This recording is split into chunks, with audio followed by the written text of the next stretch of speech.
Buenas tardes. Em, ¿Qué tal, chicos? ¿Cómo están? Pues el día de hoy hablaremos del objeto de estudio número uno, que básicamente son los conceptos o fundamentos básicos de la nutrición humana. Ahora bien, debemos de conocer alguna terminología fundamental. Nosotros como nutriólogos muchas veces al momento de explicar al paciente o al cliente, hay términos que no son claros, obviamente. Por ejemplo, los clientes o pacientes pues manejan que el término dieta es ponerse en un régimen estricto o distinto al que están acostumbrados, pero realmente tiene una significación pues distinta. Entonces es por eso que debemos de definir estos términos y tenerlos muy claros nosotros como nutriólogos, en donde hay una interrelación entre ellos. Entonces definimos la nutrición como el proceso, ¿sí? de proceso que es muy complejo, que se consideran no solamente aspectos pues de alimento, sino considera aspectos sociales hasta los celulares, y que se define como el conjunto de fenómenos mediante los cuales se obtiene, utilizan y excretan las sustancias nutritivas. Entonces, la nutrición es el proceso. Hablando del nutrimento y nutriente, estos son las unidades funcionales mínimas que la célula utiliza para el metabolismo y que son provistas a través de la alimentación. ¿Ok? ¿Y qué es la alimentación? Es la obtención, preparación e ingestión de alimentos. Obviamente ese proceso pues va desde que se produce em, el alimento, el producto, lo transportan, lo obtenemos del supermercado, em, pues lo pagamos, lo preparamos, lo higienizamos, lo hacemos la receta y lo ingerimos. Todo ese proceso es la alimentación. Ahora, el término alimento, pues se le define como órganos, tejidos o secreciones de otras especies que contienen cantidades específicas o de nutrientes biodisponibles, cuyo consumo en cantidades y formas habituales es inocuo, accesible, atractivo a los sentidos y aceptado culturalmente. Esas son las características que debe de tener el alimento, ¿sí? Entonces puede ser de diferentes especies y que contiene esos nutrimentos que nosotros requerimos, que nuestras células requieren para funcionar, ¿ok? Y el término dieta viene del griego diaita, que es una forma de vida. Sí, es la alimentación cotidiana, diariamente. Nosotros hacemos el proceso o tenemos una dieta. Es todo aquello que consumimos de alimentos y bebidas en el transcurso de un día. Entonces es todo ese conjunto de alimentos que consumimos durante de un día.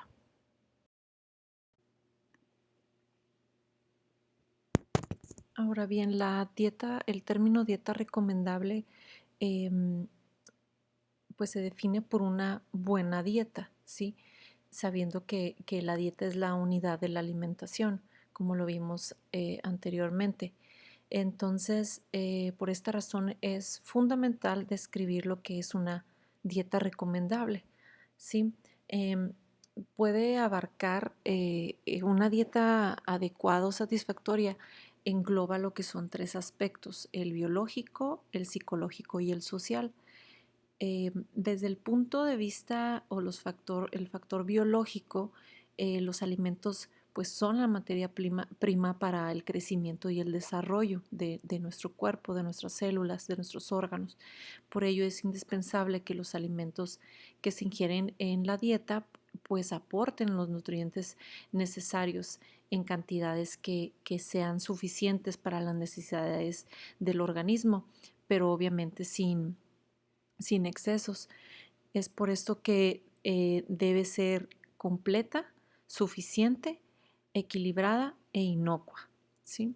Y debe ser adecuada, que quiere individualizada, es decir, ver las características específicas de cada individuo. Todos somos diferentes, cada uno necesitamos distintos nutrientes, nuestros procesos son distintos, algunos tienen quizá el metabolismo un poco más acelerado, otros más lento, entonces debe de ser individualizado dependiendo del cuerpo o el organismo del paciente o cliente.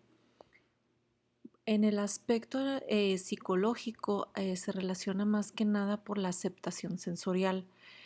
Debe existir, digamos que una afinidad entre los gustos del cliente, las técnicas, cómo lo preparan, la presentación, cómo lo preparan, ¿sí? Y es un elemento primordial para que sea atractiva y además de que debe de tener o cumplir con ciertas características de diversidad sensorial para que sea atractiva. Ya es una cuestión pues psicológica.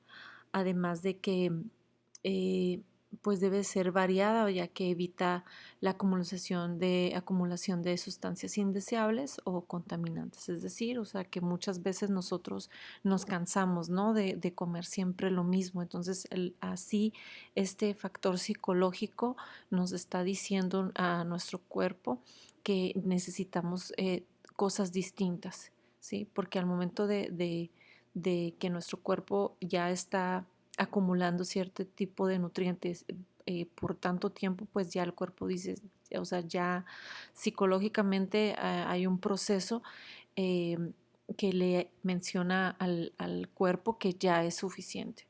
Y esto evita pues la acumulación de sustancias indeseables o algún contaminante. Y el tercer punto, que es el aspecto social, pues la alimentación es una actividad que debe unir a la familia, compartir con familia, amigos y em, que también se relaciona en el aspecto de que la dieta debe ser accesible a la situación económica de la familia y pues son aspectos sociales muy, muy importantes. Ok, ahora como vimos los nutrientes o los nutrimentos son compuestos químicos que se encuentran en los alimentos y que es la materia prima para que el organismo desempeñe sus funciones vitales. Existen una clasificación que les llaman nutrimentos o nutrientes indispensables y los dispensables. Entonces, como lo menciona su clasificación, los indispensables son aquellos que la única forma de obtenerlos es por medio de la dieta, ¿sí? Ya que el organismo no puede sintetizarlos. Y los dispensables son todos aquellos que podemos obtenerlos a partir de otros nutrientes, por lo que su presencia en la dieta pues no es, digamos que obligatoria siempre y cuando se encuentren en el organismo, no hay alguna afectación. ¿Por qué les menciono este tipo de clasificaciones? Porque de aquí deriva lo que comúnmente nosotros conocemos el requerimiento o la necesidad o la recomendación, que son dos términos distintos. Más adelante en otros objetos de estudios van a saber estas diferencias o básicamente aplicarlas más que nada. Entonces, esta característica de la clasificación de indispensables dispensables derivan estos términos que son dos conceptos importantes en la nutrición. Entonces, se entiende por requerimiento pues a la cantidad de un nutriente determinado que un individuo necesita, ¿sí? Obviamente entre otros factores, para asegurar el óptimo funcionamiento del organismo de acuerdo a su actividad física y mental que realice y sus características individuales, ¿sí? Ese es el requerimiento, lo que se requiere. Y la recomendación es la cantidad de nutrimentos según los expertos y en base a conocimientos científicos y se consideran adecuadas para cubrir las necesidades de un conjunto de individuos aparentemente sanos o saludables. Es únicamente una recomendación, no es como una necesidad, ¿sí? por las investigaciones que se han realizado, quizá por alguna deficiencia, no sé, se han visto como ciertas situaciones y ellos mencionan que esta recomendación eh, puede ser adecuada para pacientes sanos o saludables. Es como una recomendación pues general. Obviamente se tiene que especificar e individualizar, pero son términos totalmente, totalmente distintos. ¿Ok? Entonces, en las recomendaciones que en otros objetos de estudio y que básicamente nos vamos a enfocar en esos, es muy importante saber la diferencia de estos términos.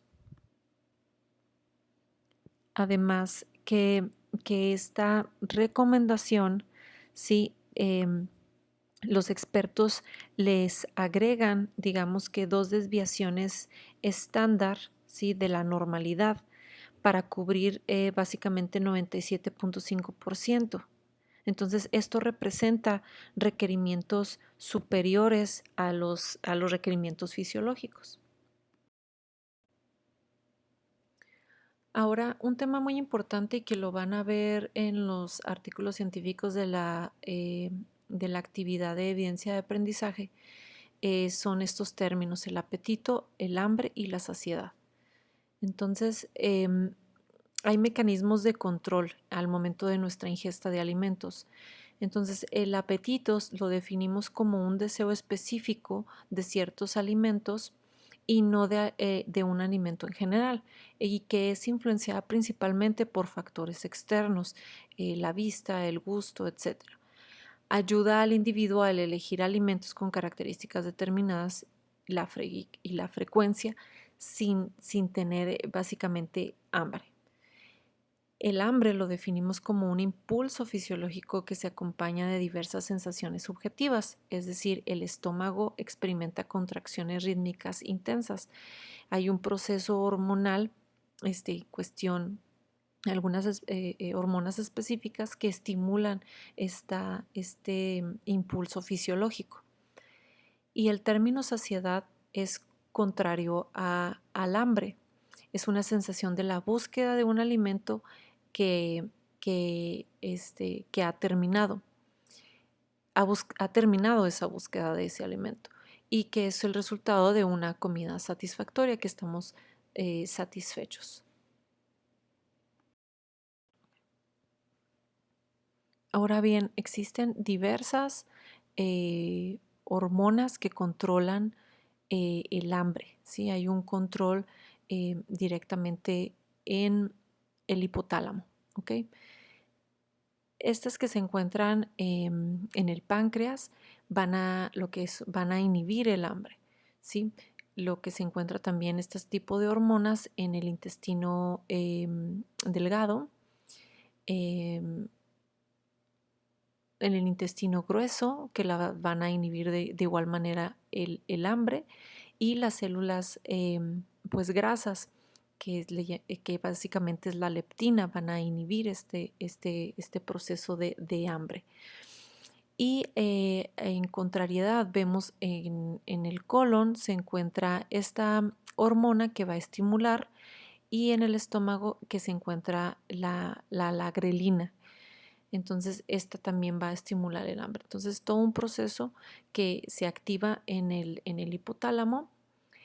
Al momento, ¿qué factores determinan este control o esta activación o inactivación?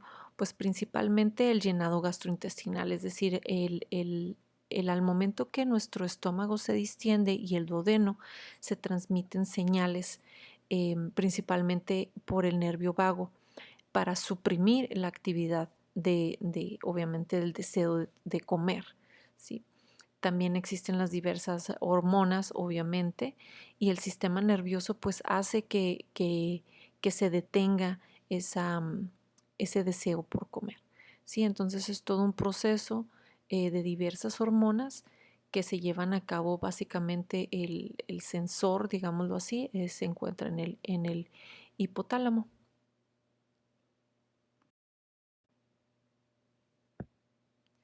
Es muy importante que nosotros sepamos lo que son las clasificaciones de los nutrientes o los nutrimentos eh, según su estructura química. Según la estructura química también tiene relación con los términos que ya vimos de indispensable y dispensable. ¿Ok? Recuerdan, indispensable es una necesidad o requerimiento y los dispensables es como una recomendación. Ahora, em, tenemos lo que son los inorgánicos según la estructura química, que básicamente, por ejemplo, en la clasificación según por moléculas, que únicamente tenemos al oxígeno y al agua, que esos obviamente si no los tenemos, pues no tenemos vida, son los indispensables, ¿ok? Es una necesidad. Y tenemos lo que son los iones, que son básicamente los micronutrientes o los minerales, ¿ok?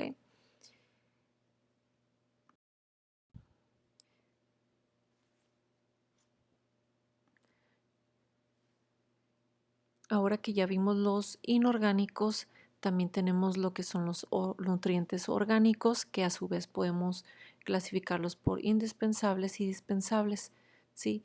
No los voy a mencionar todos, estos son muy importantes básicamente en la relación de identificar en el tema de metabolismo, sí, pero es muy importante que nosotros sepamos pues la diferencia también entre estos dos y esta clasificación, ¿ok? Los aminoácidos, por ejemplo, que son también un punto importante como nosotros como nutriólogos, considerarlos en algunas patologías, pero pues ya más adelante en otras asignaturas lo van a ver más específico, pero este es muy importante la clasificación, que lo tomen en cuenta, los identifiquen y más adelante los equipos que desarrollan las exposiciones dependiendo de... Ahora, la clasificación de nutrientes según sus funciones, tenemos la función energética, la estructural y la reguladora, ¿ok? Hay algunos nutrientes que pueden cumplir eh, con las tres, por ejemplo, ¿sí? O con únicamente una. Pero los nutrientes que cumplen esta función son los nutrientes que generan obviamente energía por medio de procesos oxidativos como la glucosa, los aminoácidos y los ácidos grasos, ¿ok? Para la función estructural, los nutrientes que forman básicamente son los que forman tejidos y células como las proteínas y algunos iones inorgánicos, ¿sí? Que ayudan como a mantener esta estructura de los tejidos. Y los nutrimentos que cumplen con la función reguladora son aquellos que controlan los procesos metabólicos del organismo como las proteínas, las vitaminas, los iones inorgánicos y las moléculas obviamente como el agua y el oxígeno. Si han visto en este semestre no tengo el conocimiento, pero tienen alguna asignatura de metabolismo, se pueden dar cuenta que algunos tienen su forma activa y los van a encontrar en los procesos como reguladores que cumplen la función como estos, algunas vitaminas con algunas siglas, ¿sí? Quizá más adelante se los puedo mostrar en una tabla o se los menciono, que es la NAHD, si mal no recuerdo, es una vitamina que cumple la función reguladora para que el proceso metabólico se pueda cumplir, así como también obviamente en casi todos los procesos tienen que permanecer o estar presente el agua y el oxígeno.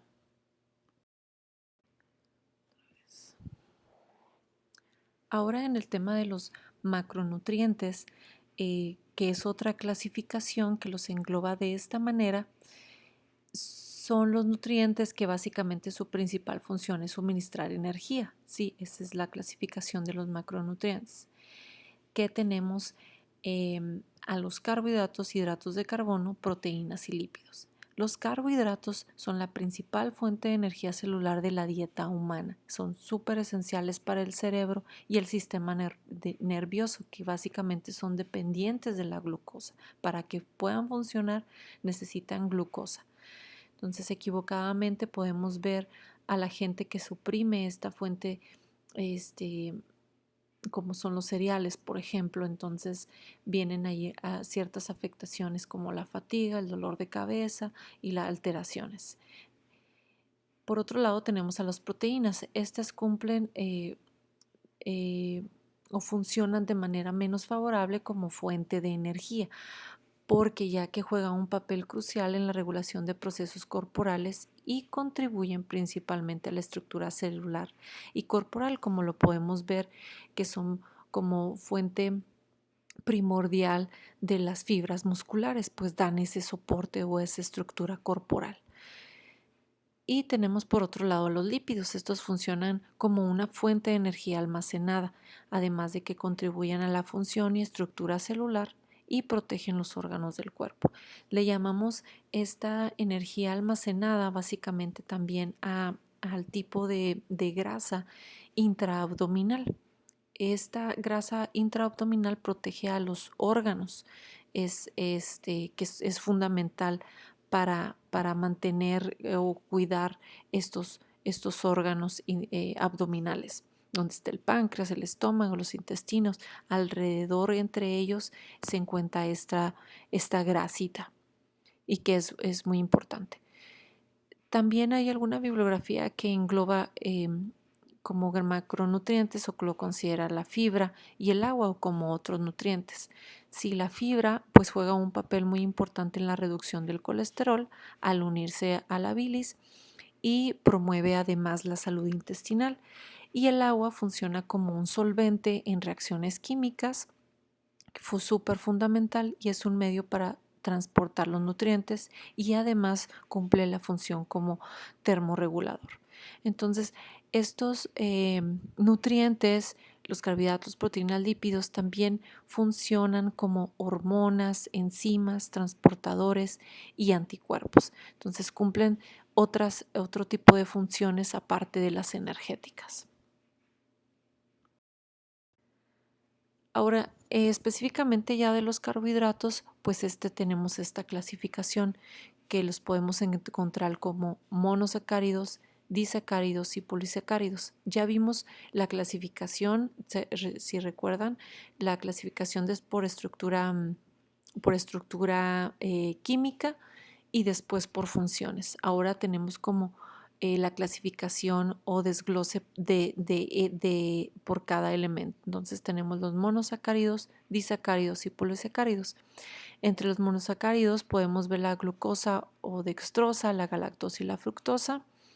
Los disacáridos tenemos lo que son los sacarosa, maltosa y lactosa, y como polisacárido la amilosa, amilopectina, que básicamente son los almidones. Entonces, esta es una clasificación de polisacáridos que los vamos a ver pues con más detalle quizá en los próximos objetos de estudio, si los menciona a sus compañeros, pero para que ya lo tengan un poco más claro. También, como les mencionaba, sobre lo que es la fibra, también lo pueden englobar como un hidrato de carbono. Pues la parte fundamental también para nosotros es que la recomendación es que el 60 al 65% corresponda a los hidratos de carbono de las calorías totales. Entonces, 1 gramo de hidrato de carbono o de carbohidrato básicamente proporciona 4 kilogramos por cada uno de ellos. Y también se clasifican como simples y complejos.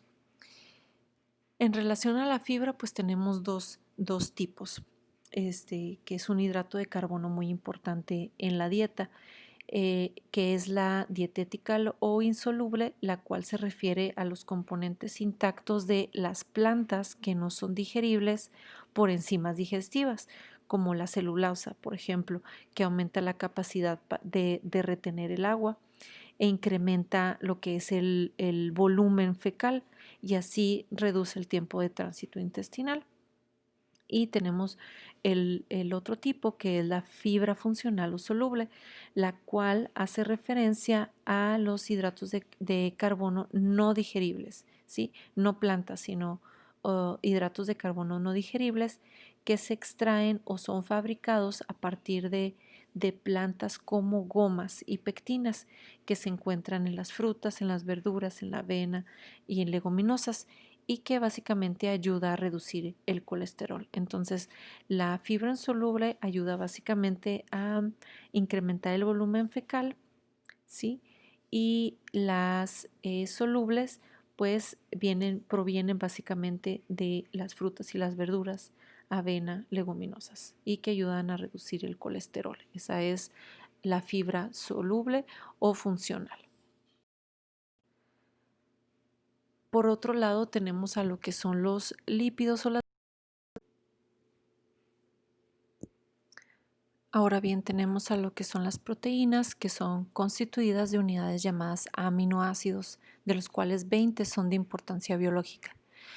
Se clasifican por esenciales o indispensables y no esenciales dispensables o dispensables.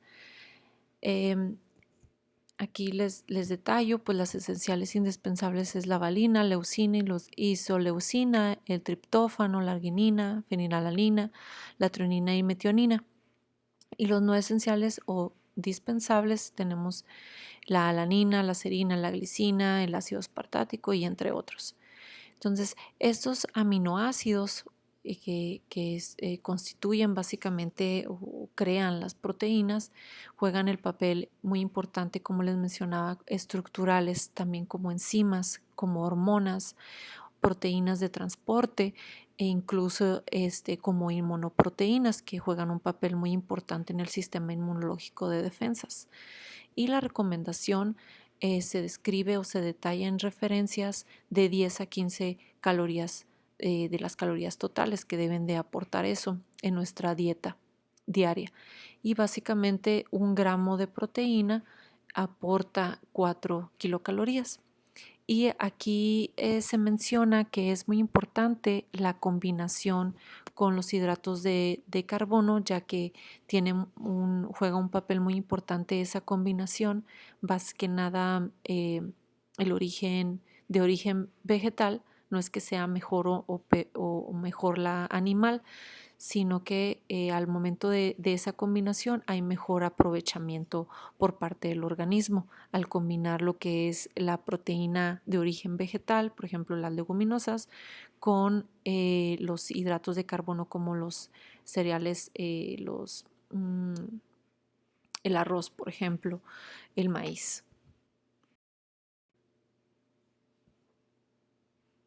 Por otro lado, tenemos a la sección de micronutrientes que engloba a lo que es o considera lo que son las vitaminas, que estas van a tener como función el promover el crecimiento, participan en procesos vitales del organismo, facilitan el uso de algunos nutrientes energéticos, regulan la síntesis de compuestos y además cumplen la función enzimática para cumplir procesos metabólicos. Y las podemos encontrar o clasificar como vitaminas esenciales. Estas son no sintetizadas por el cuerpo en cantidades suficientes para que el cuerpo haga sus funciones fisiológicas normales. Básicamente la encontramos en pequeñas cantidades en los alimentos para que cumplan las funciones fisiológicas normales como mantenimiento, crecimiento, desarrollo y reproducción. Y que en su ausencia o insuficiencia puede producir algún síndrome o deficiencia específico. Y podemos ver las deficiencias clínicas, por ejemplo, en algunos pacientes que tengan alguna deficiencia específica de algunas vitaminas.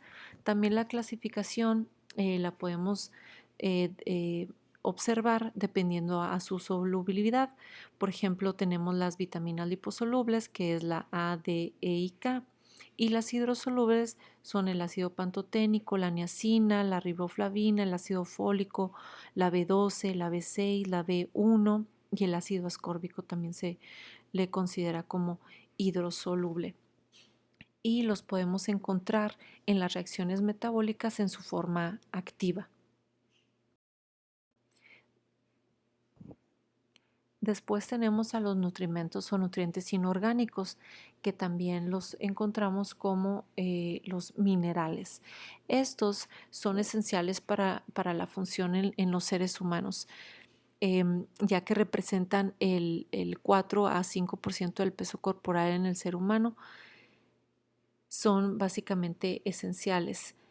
Em, Normalmente su consumo en la dieta no es suficiente. Sin embargo, hay en la industria de alimentos recientemente o en los últimos años enriquece los alimentos, lo que ha mejorado el consumo de minerales en la dieta. Pues los hemos visto que a veces los adicionan en las leches, en los cereales, por ejemplo. Estos intervienen además en la conservación de las funciones corporales, además de que regulan el equilibrio del agua. Por ejemplo, hay un sistema sodio-potasio y que este regula el agua o el equilibrio del agua intracelular, extracelular, además del cloro. Además, regulan y transmiten los impulsos nerviosos y la contracción muscular, como el sodio, el potasio y el calcio. Sí, es muy importante estos minerales en relación a estos procesos. Además, dan estructura al cuerpo y permiten el crecimiento, constituyen huesos, dientes, tejidos y músculos como el calcio y el fósforo, forman parte de las células y los líquidos corporales como el hierro, muy importante, regulan los procesos vitales como el equilibrio ácido-base y la presión osmótica. Son cofactores enzimáticos que permiten que las enzimas realicen sus funciones químicas, como por ejemplo el cobre, que también es muy importante el cobre en procesos básicamente de defensa en el sistema inmune. Y una vez que se absorben, se transportan por la sangre como iones o unidos a proteínas. Y pues su eliminación es por vía orina o por la bilis a través de las heces fecales.